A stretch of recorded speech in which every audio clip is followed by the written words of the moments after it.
Eu queria fazer aqui uma pequena leitura, mas como tem muitos microfones, eu vou ver se faço o resumo, não é? A minha equipa de comunicação estava a dizer que o presidente não pode estar todo momento no improviso, então tem que ler. Ah, é? Mas... Tá bem. Deixa eu fazer assim.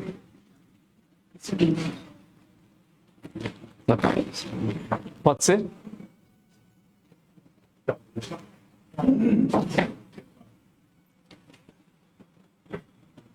Hoje parece estar um pouco razoável.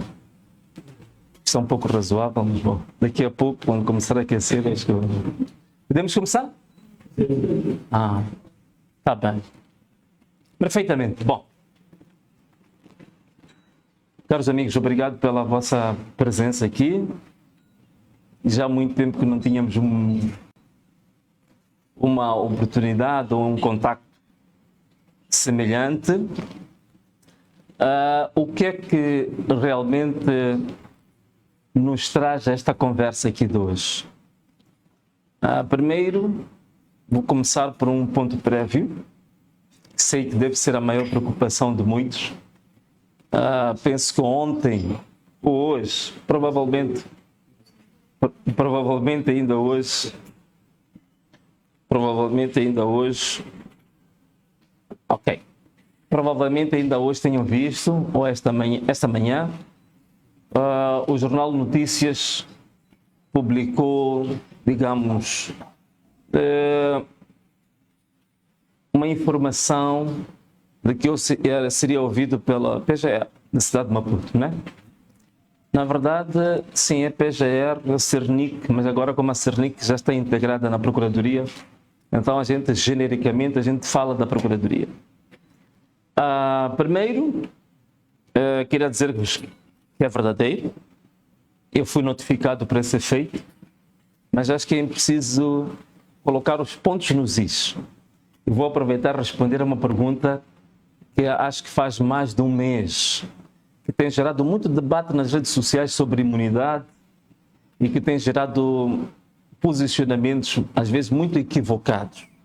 Então, hoje vamos aproveitar e esclarecer tudo isso como um ponto prévio. Primeiro, como vocês sabem, no final de março, nós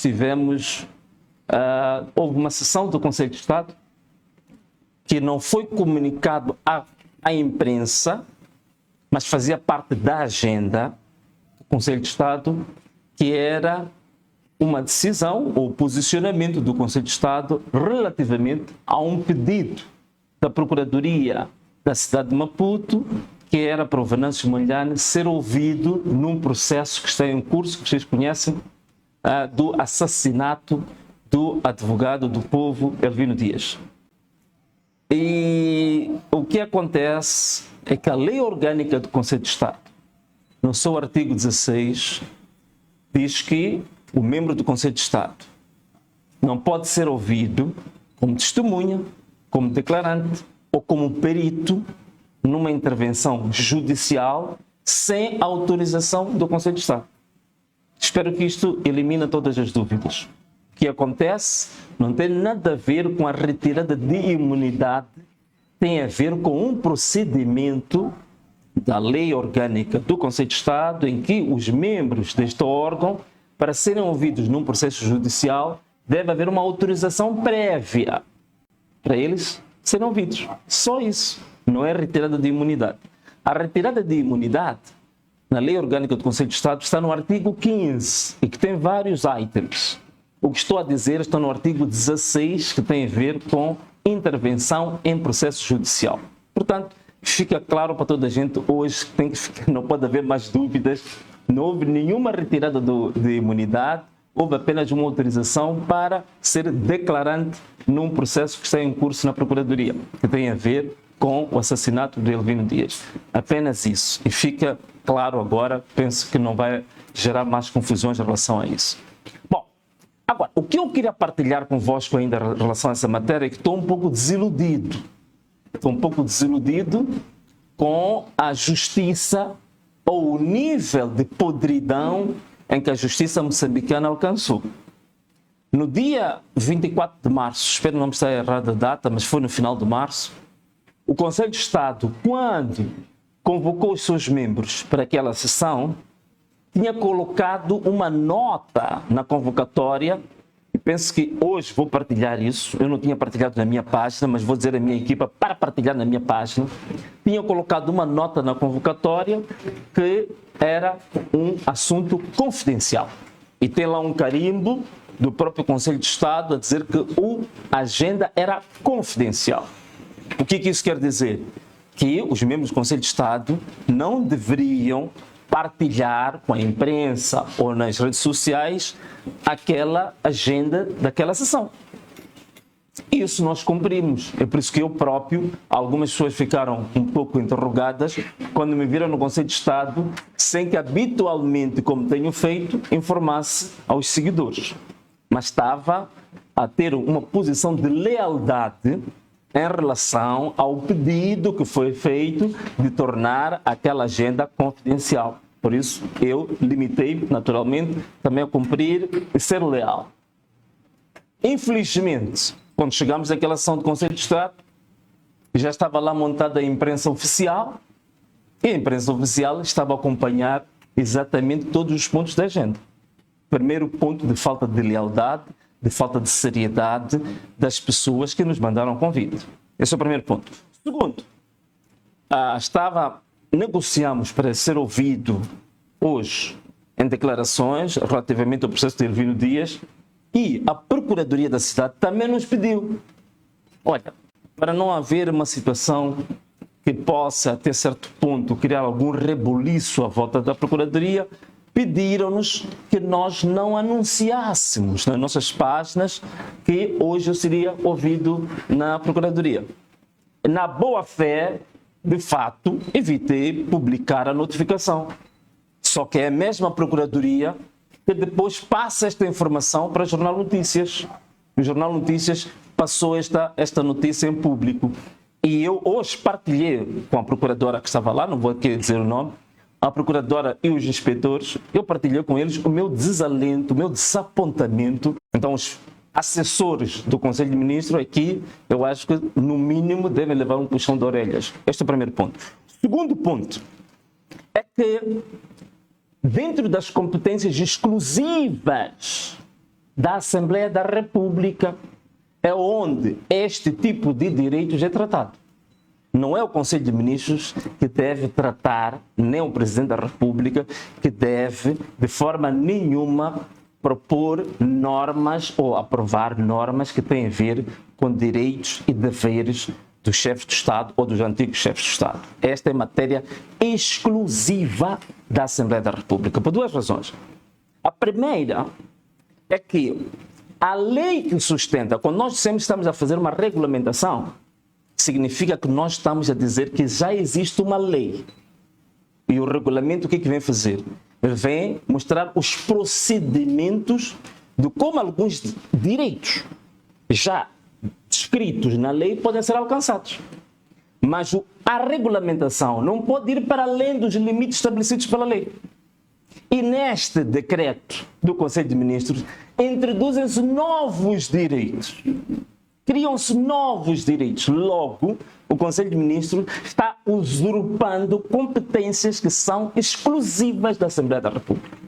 Portanto, primeiro, há um problema formal, que é um problema de uma fundamentação desastrosa do ponto de vista técnico. Segundo, a usurpação de funções exclusivas. Atenção, volto a dizer, funções exclusivas da Assembleia da República. Esse é o primeiro ponto. Segundo, nos artigos 13 e 14, existe uma forma simulada que foi arranjada para se falar de subsídio de férias. Quando se fala de estar 30 dias em que o ex-chefe de Estado pode viajar com os seus assessores e que tem um conjunto de direitos associados a esse período de 30 dias. Subsídio de férias, segundo a lei da TSU, são proibidos na função pública. Não existe ninguém que tenha direito a subsídio de férias na função pública. No setor privado isso acontece, há subsídio de férias, há subsídio de Natal, tanto assim. Mas na função pública não existe. Logo, está-se a introduzir um direito que fere a própria lei da TSU. Então, aqui temos, estou a referir-me a isto de forma extremamente resumida, depois vão ver o documento com calma. Estamos aqui a indicar elementos mais do que suficientes. O Procurador-Geral da República pode pegar neles e solicitar ao Conselho Constitucional para declarar inconstitucional este decreto, não é?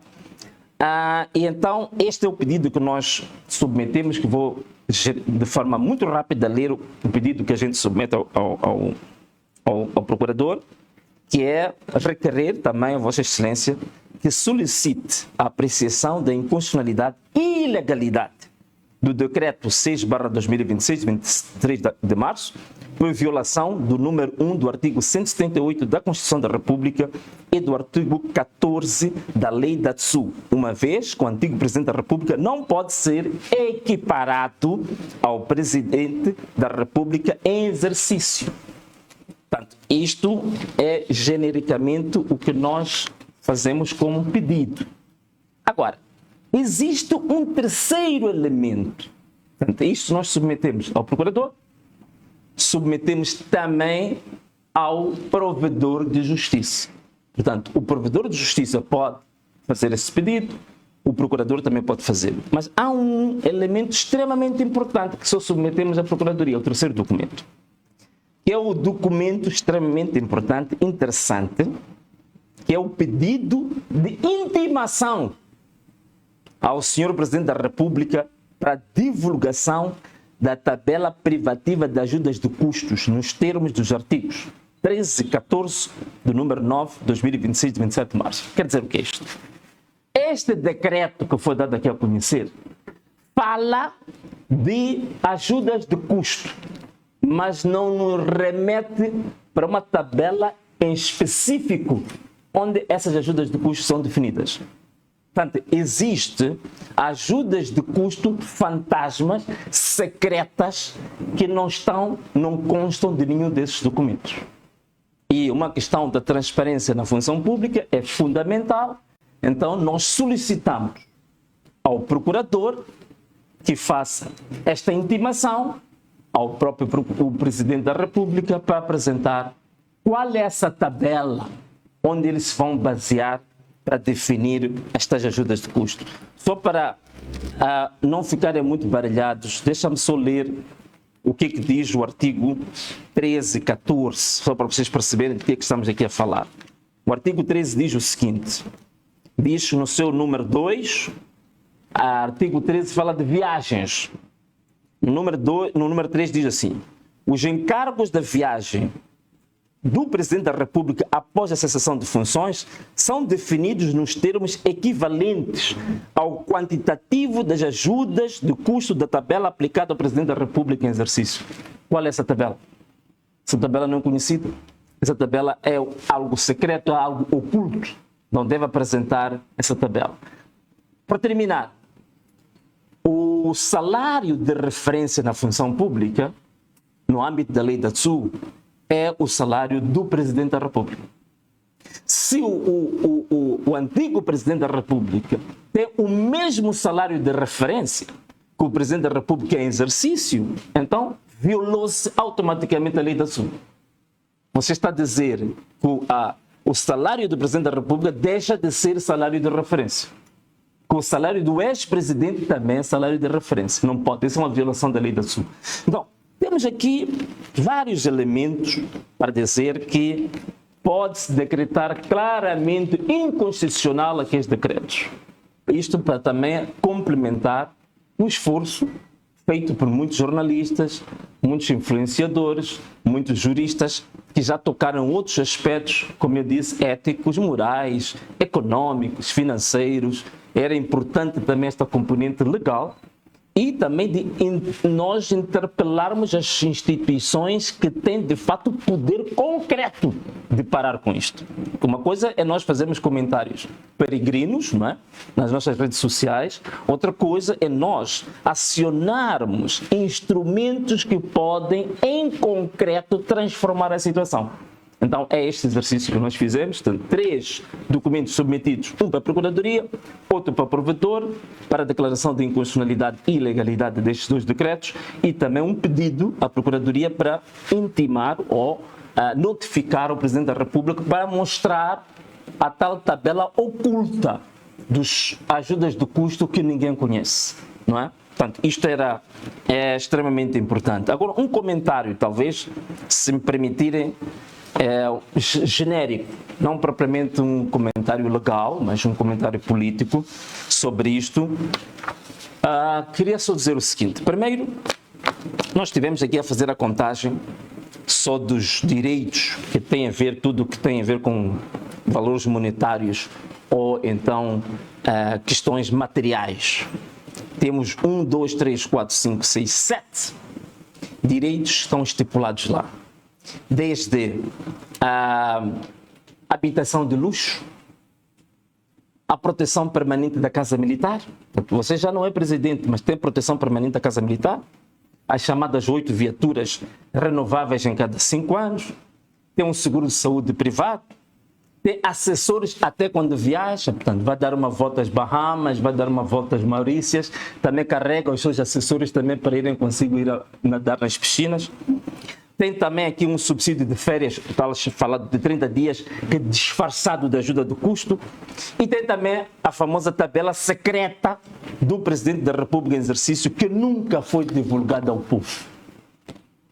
A nossa questão é a seguinte: por que razão é que estamos a aumentar regalias, privilégios, criando novos privilégios para uma determinada classe, que na verdade foi a classe que levou este país à bancarrota, levou este país à miséria. São os principais responsáveis da miserabilidade deste país. E nós criamos um estatuto especial, direitos especiais para eles, quando temos uma realidade bastante triste neste país. Nós já temos classes profissionais dentro da função pública que já têm os seus direitos que já foram legislados. Estão há anos, pelo menos conheço uma classe que está há 13 anos, um assunto que eu estudei muito bem, está há 13 anos sem metade dos direitos que vêm no seu estatuto satisfeitos, que é exatamente a classe profissional dos médicos. Desde 2013 estão na luta por causa dos direitos que constam nos estatutos médicos, que até hoje não foram satisfeitos mais de metade desses direitos. Mas nós estamos a criar novos direitos para a classe que até desgraçou esses próprios médicos. Temos ainda mais. Temos a classe dos magistrados. Os magistrados, até hoje, é uma das classes que está constantemente reclamando. Boa parte dos direitos dos magistrados não foram satisfeitos. É por isso que é difícil nós encontrarmos magistrados que vão às missões, aos distritos, por aí fora, porque boa parte dos subsídios que têm a ver com o isolamento não são cumpridos na área judiciária. Temos também professores. A luta dos professores, uma luta, digamos assim, que até já com barbas brancas, que hoje até são recebidos com gás lacrimogéneo, com agressões, com perseguições, que já têm direitos legislados, mas não são cumpridos. Pelo contrário, do pouco que eles têm, ainda já é roubado o pouco que têm. Uma vez eu dei aqui uma conferência de imprensa que mostrei os valores que são retirados dos professores todos os meses, supostamente para o tal subsídio de saúde deles, né? Assistência médica e medicamentosa e o tal subsídio de funeral, que já é retirado uma percentagem de 1,5% todos os meses, que ao longo de um ano o governo arrecada mais de 500 milhões de meticais tirados a partir do desconto de salário dos professores. Mas todos os outros direitos dos professores não são satisfeitos.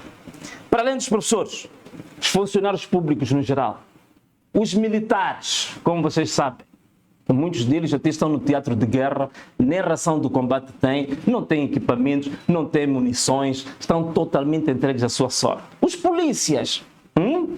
polícias, até incluindo os polícias da própria UIR, né? Que nós já vimos várias imagens, que sem alimentos, até alimentarem-se de cobras, porque não têm alimentos. Então, nós temos tudo isto. Estas classes todas aqui que eu me referi, que os direitos já estão legislados, mas não cumpridos. Salário hoje, vocês têm reportado sempre, sistematicamente na função pública são atrasos sistemáticos, já são todos os meses. E penso que era importante também partilhar convosco um dado aqui importante em relação a isso. Todos os dias 14, os altos dirigentes do Estado recebem o seu salário e os seus subsídios. Não sei se vocês sabiam. Os outros funcionários recebem quando calha. Normalmente, depois do Ministério das Finanças fazer o balanço da coleta dos impostos. Os funcionários públicos recebem salários atrasados porque o Estado está tão debilitado, tão fraco, tão falido e fracalhado, que tem que ficar à espera de contar o que recolheu dos impostos para depois começar a pagar o salário dos funcionários públicos. É esta a razão fundamental dos atrasos. Mas no dia 14 de cada mês, há um grupo privilegiado que recebe em primeiro lugar. Os altos dirigentes recebem, não há atraso nem de subsídios, não há atraso de salário, não há atraso de nenhuma regalia, não há atraso de nenhum privilégio. Os outros depois que se virem. Então, como é que numa situação destas, um país fracassado, falido a este nível, nós estamos a criar novos direitos, violando a própria Constituição, usurpando funções exclusivas e competências exclusivas da Assembleia da República e criando, digamos, até determinados privilégios secretamente. Como vocês sabem, estes dois decretos foram aprovados de forma secreta. O Conselho de Ministros, nos seus habituais briefings da terça-feira, nunca apresentou nenhum destes decretos. Graças ao trabalho da nossa imprensa, que aproveito aqui para felicitar, estamos ainda na semana de jornalista, no mês de jornalista, e graças a esse trabalho que estes decretos vieram ao público. Em princípio, estes decretos eram para se tornarem secretos e ocultos, para que nenhum de nós viesse a saber. Esse é que era o objetivo principal. Mas isto agora veio a público e agora começam a multiplicar-se em justificações. E tenho visto também muitos, digamos, mercenários digitais ligados ao regime, que são pagos por isso, a tentar mostrar que é justo que isto seja. Questão da justiça até pode ser uma coisa subjetiva, não é? Que eles discutam o subjetivo. Nós trouxemos aqui o objetivo. Trouxemos a lei, trouxemos o decreto e confrontamos o decreto com aquilo que é a Constituição da República. Quais são as competências do Conselho de Ministros versus competências exclusivas da Assembleia da República? Nós confrontamos isto. Isto é algo objetivo, não é matéria para se ficar a debater horas e horas. Isto é por isso que nós estamos a remeter ao Procurador-Geral da República e estamos a remeter também para o provedor. Por último, ainda, comentários. Acho gravíssimo como é que o Presidente da República, sendo alguém que estudou direito, supostamente, como é que não tem consciência do que diz a Lei da Probidade Pública. A Lei da Probidade Pública, né? Lei 12/2024, foi revista nessa altura, é extremamente clara. Como é que nós tomamos decisões em situações em que o nosso próprio interesse está em jogo? Isso já está claro. Esta lei já existia desde 2012, houve essa revisão em 2024, e se vocês quiserem, até vou ler para vocês perceberem que, do ponto de vista ético, moral, o próprio Presidente da República demonstrou ou que capulou, ou então fez o direito com algumas deficiências, não é? Como eu dizia, o artigo 20 da Lei da Probidade Pública ele diz o seguinte: o servidor deve abster-se de participar. Veja só, não é decidir, só participar. Deve abster-se de participar em quaisquer processos decisórios, incluindo na sua fase prévia de consulta. Isto é, o assessor do presidente pode querer agradar o presidente dando-lhe privilégio, ir lá soprar, que podemos te dar. Ele tem que se abster de ouvir esse assessor, que a lei da propriedade pública não lhe permite isso. Deixa-me só completar. Na fase prévia de consulta e informações nas quais a sua vinculação possa ser afetada pela decisão final e criar dúvidas sobre a sua imparcialidade. Vamos perceber isto? Significa que devia ter sido o próprio chefe do governo o primeiro a dizer que, meus amigos, parem com isto.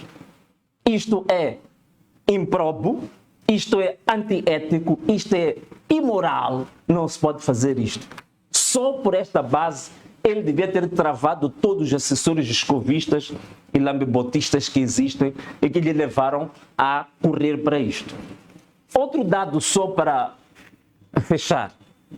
Todas as leis relativas aos direitos dos ex-presidentes, todas elas, foram duas, foram todas aprovadas sempre em dezembro. Uma no dia 31 de dezembro, outra no dia 30 de dezembro. Quer dizer, desde que a Frelimo existe, tanto que tal, ela sempre, para roubar o próprio povo, procura o período festivo, exatamente entre o dia 30 e o dia 31. Vocês depois podem rever, hein? As leis todas vão de ver. Foi sempre dia 30 ou dia 31. Procura o período festivo, em que o povo está em festa, dança, bebedeira, farras, férias. Eles aproveitam sempre a encaixar um instrumento de roubo, de saca ao bolso do povo e para pôr o povo cada vez mais na miséria. Isto é extremamente importante, nós percebermos como é que este governo sempre funcionou. Revejam, verão todos vocês que o que digo aqui é verdadeiro. O dia 30 e dia 31 são os dias preferenciais para se assaltar o bolso do pacato cidadão e empobrecê-lo cada vez mais.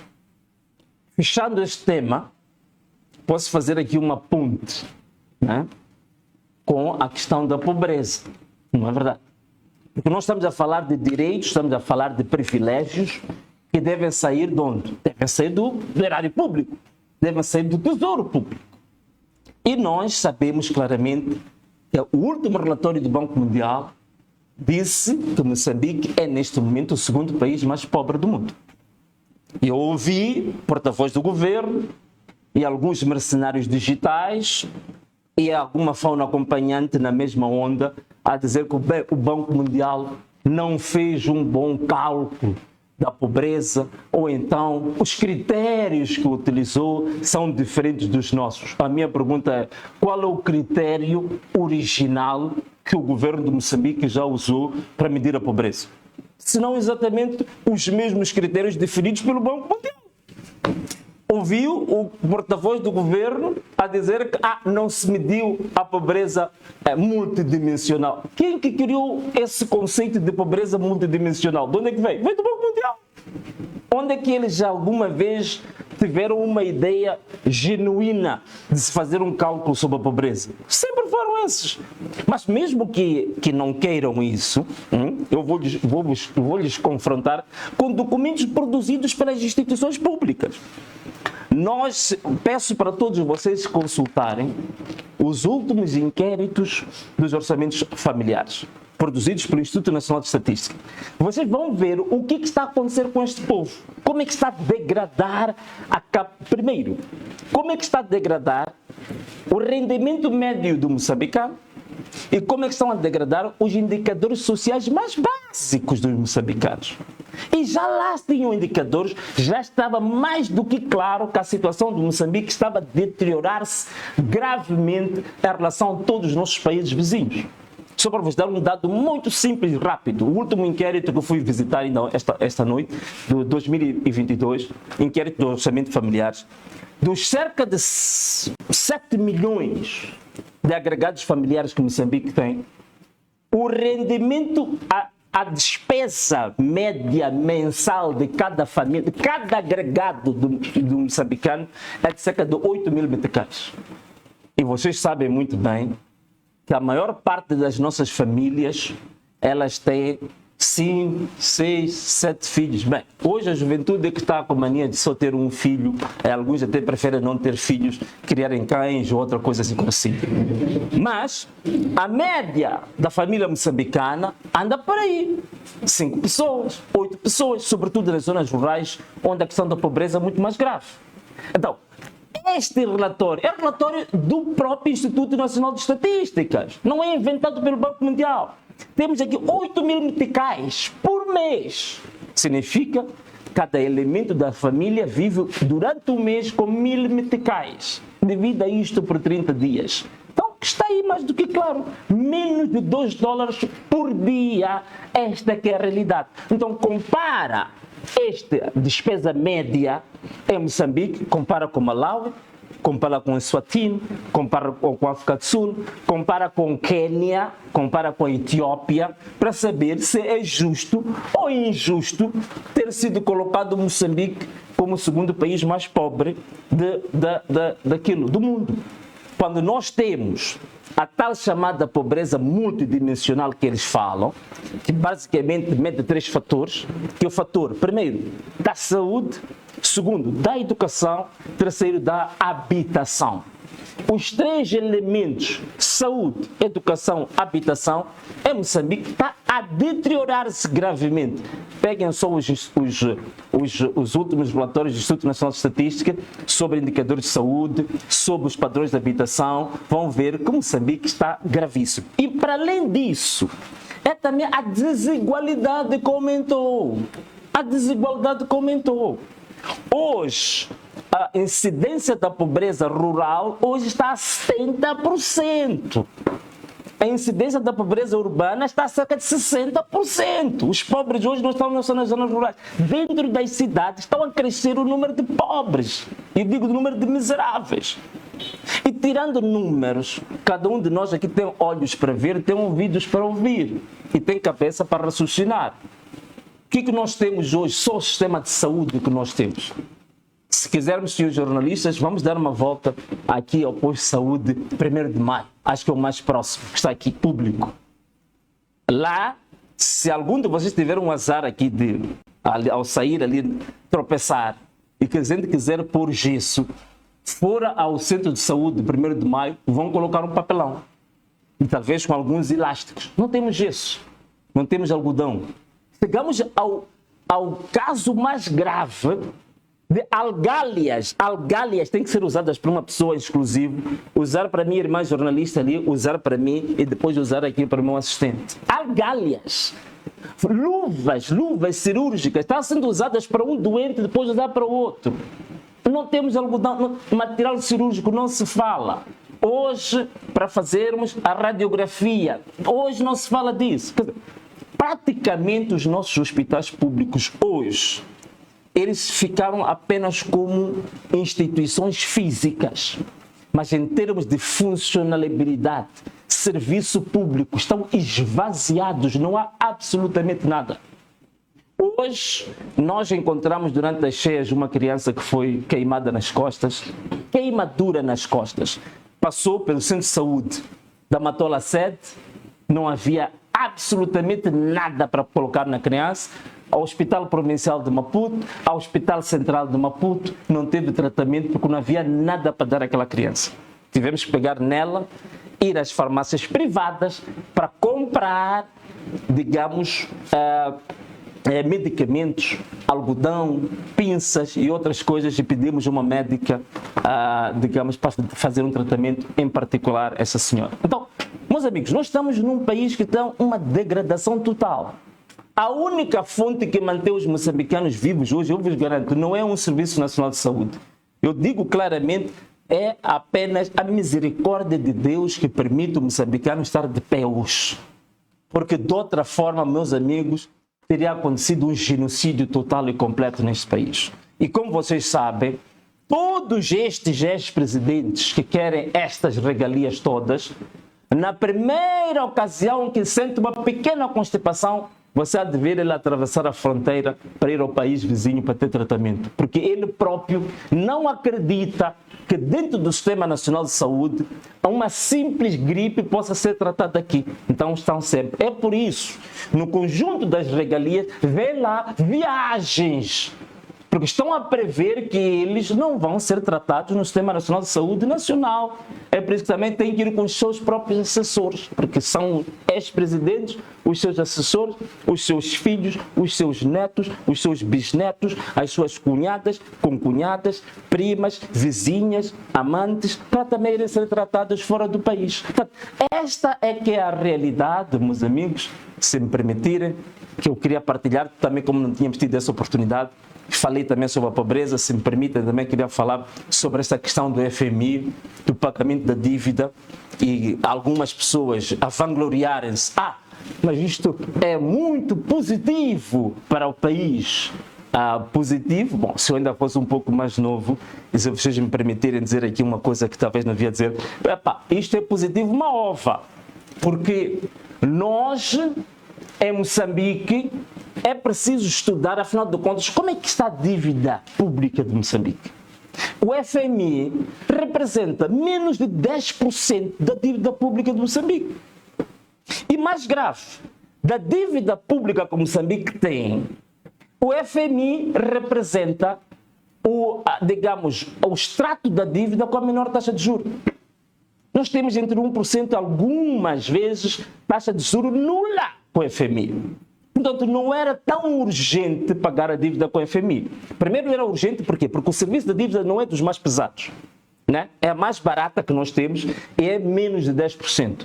Nós temos a maior parte da nossa dívida pública com o Banco Mundial, ou com o chamado IDA, tecnicamente, que está mais ou menos 35%. E depois temos dívidas bilaterais também. A dívida bilateral com a China, que nós temos, com a Índia, com o Japão, que são muito mais elevadas. E temos dívidas também com o chamado instituições credoras privadas. Vocês sabem, os bonds, né? As dívidas ocultas estamos a pagar até hoje, não é? Os MOS bonds, a taxa de juros está acima de 5%, que em dólares, que isso é pior que o agiotismo. Então, nós temos, neste momento, se tivéssemos que pagar alguma dívida, era importante primeiro mostrar-se aos moçambicanos qual é que é, digamos assim, o nosso pacote de dívida. E desse nosso pacote de dívida, como é que está estratificado? E quais são os casos que o serviço da dívida tem um risco e um peso financeiro grave para os moçambicanos? E seriam essas as primeiras prioridades de nos libertarmos dessas dívidas. Não uma dívida que é pequena, que tem a taxa de juros mais baixa e que tínhamos 3 anos, tínhamos um triênio para pagar. Então, tem outras razões que não são essas. Nós temos, neste momento, situações graves. Mas, se me permitir, neste momento estamos sempre a falar da dívida externa. A pior dívida que o governo tem é a dívida interna. A dívida que tem com as empresas. A dívida que tem com as empresas, que é grandíssima. A dívida para o reembolso do IVA. A dívida que tem com os fornecedores nacionais, com as empresas nacionais. A dívida que tem com os bancos, que já atingiu o limite com a emissão de bilhetes de tesouro e obrigações de tesouro. Os bancos todos agora estão a arrebentar pela costura. E que depois isso afeta, porque os próprios bancos não conseguem depois ter liquidez para depois financiar as empresas que querem realmente investir no país. Você vai hoje ao banco, você não tem crédito, porque os bancos não têm capacidade neste momento de dar crédito para os empreendedores, para os jovens, para as empresas. Por quê? Porque o Estado, digamos assim, sugou toda a capacidade de endividamento dos bancos. Não era a altura esta, por exemplo, do governo decidir pagar parte da dívida aos bancos, aliviando os bancos para eles poderem, por exemplo, financiar o setor privado, para financiar os jovens, para financiar os moçambicanos. Então, este exercício é que era importante fazer. Portanto, quando eu disse uma ova, vocês perdoem usar um termo desses, mas era este exercício que era preciso fazer. Mas, esta dívida, este pagamento de dívida, foi comunicado à Assembleia da República. A Assembleia da República tem conhecimento disto. A Assembleia da República, quando aprova um orçamento, tem aquilo que chama dos tais chamados cenários fiscais. Portanto, você tem que avaliar os indicadores que o governo leva para o orçamento. Como é que esses indicadores afetam o equilíbrio fiscal do país? Quando você paga uma dívida destas, isto cria, digamos, muitas alterações no cenário fiscal do país. A Assembleia da República teve esse conhecimento? Avaliou isto? Não avaliou? E me admira também que a própria Assembleia da República também, neste momento, não esteja a criar nenhuma situação. Eu acho que era motivo para se solicitar uma sessão extraordinária de matéria urgente, segundo o regimento da Assembleia da República, exatamente para debater a questão do pagamento da dívida FMI. Portanto, não é assim tão positivo um assunto para tocar trombetes. Pelo contrário, devíamos começar a chorar por esse efeito. Porque está aqui uma dívida oculta 2, que só daqui a um tempo nós vamos saber a gravidade disto. Bom, caros amigos, era esta a questão que havia-vos convidado para este nosso encontro. Muito obrigado pela vossa paciência, mas também estava com muitas saudades vossas, né? Então já há muito tempo que não falávamos. Já estava uma cansa a dizer que estávamos já a entrar já no 28º dia sem o presidente falar. Então, por favor, Simão. Eu gostaria de saber se teria algo a dizer em torno da empresa MCN, empresa que nada no estado da satisfatório ou no estado da escola do seu usuário, e desapareceu muitos milhões neste caso. E é uma empresa que foi recebida pelo governo, e inclusive nós vimos algumas imagens dessa mesma empresa, que oferecia computadores à própria PRM. Então, eu não sei se o presidente teria algo a dizer em torno dos silêncio do próprio governo diante do desaparecimento ou do offline desta mesma empresa, que muitos moçambicanos até data hoje estão chorando. Em detalhes, que tecnicamente o que está envolvido não vou falar, mas o que vou dizer é que o que nós temos em Moçambique é a permissividade para a máfia. Se nós quisermos negócios legais, negócios lícitos, negócios que tenham valor acrescentado para o país, para criar emprego, para aumentar o produto interno bruto, para criar, digamos assim, empresas fornecedoras e outro tipo de valias, há muitas barreiras no nosso mercado. E temos facilidade de darmos licenças para operar para atividades económicas exatamente das empresas que são suspeitas. Só agora, por exemplo, vamos lá fazer uma interligação com uma coisa, já agora que estás aqui a falar sobre isso. Hoje que eu fui a Cernic, uma das questões que eu perguntei à procuradora que não teve resposta é a seguinte: como é que o Elvino Dias foi assassinado na Rua da Resistência, em frente a dois bancos, em frente à Embaixada da Rússia, que tem capacidade de fazer videovigilância a mais de 5 km. E nós temos, na Joaquim Chissano, temos um produto lá, do tal projeto integrado de videovigilância urbana, curiosamente, financiado por uma empresa chinesa que é a ZTE, que tiramos do nosso próprio imposto, estamos a pagar hoje cerca de 140 milhões de dólares. Até hoje estamos a pagar isso. E a ideia era montar cerca de 480 câmaras em Maputo e na Matola. E até hoje, passa 1 ano e 8 meses, a Procuradoria não tem imagens, não tem evidências, não tem pistas, não tem absolutamente nada sobre a morte de Elvino Dias. Perante uma situação destas. Então, é isto que está a acontecer, caro irmão. A maior parte dos negócios que são acarinhados, acomodados pelo governo, são negócios da máfia, ou são os negócios das nhongas. O benefício público em concreto, isso não existe. Essa empresa ZTE, por exemplo, das câmaras, que acontecem raptos, acontecem sequestros. Vocês já viram alguma vez partilhadas imagens de nossos irmãos são sequestrados e usam vias onde essas câmaras existem? E nós até hoje estamos a pagar essa dívida até hoje. Então, este é o grande problema. Quando tu tens um governo, o grande problema aqui, essas empresas todas, elas aproveitam-se porque nós temos uma membrana não é semipermeável, é superpermeável. Para se entrar neste país, fazer os desmandos todos e sair impunemente, sem que ninguém te toque, sem que haja nada contrário a isso. Nós tivemos, se me permitires agora, Simão, nós tivemos em Moçambique uma empresa ligada à máfia internacional que já esteve a gerir os nossos documentos de identificação.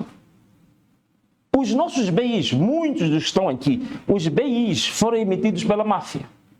Uma empresa da máfia internacional, e eu falei disso no Parlamento, portanto falo à vontade, eu fui uma das pessoas que fiz a denúncia sobre isso, não quero voltar a falar desse detalhe. Uma empresa da máfia internacional geriu a emissão de BIs e passaportes biométricos em Moçambique ligados aos serviços secretos de um certo país que não pode ser.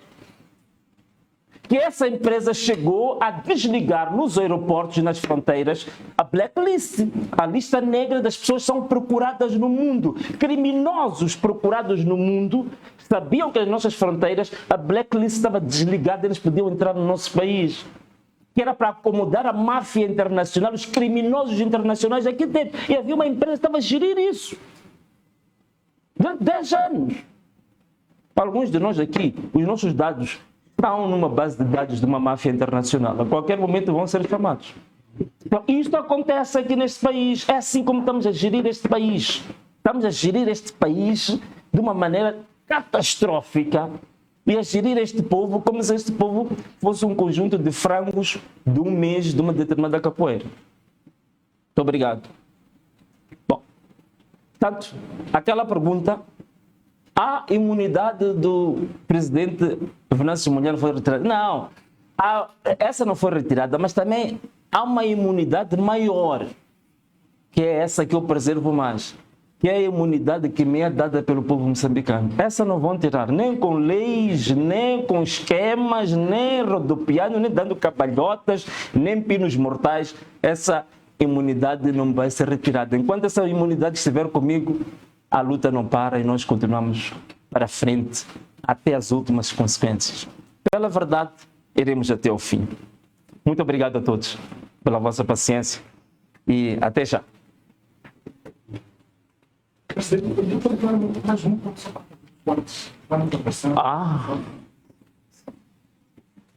Você sempre chega atrasado. Não. É? Nós temos que fazer vocês estão daquele lado lá.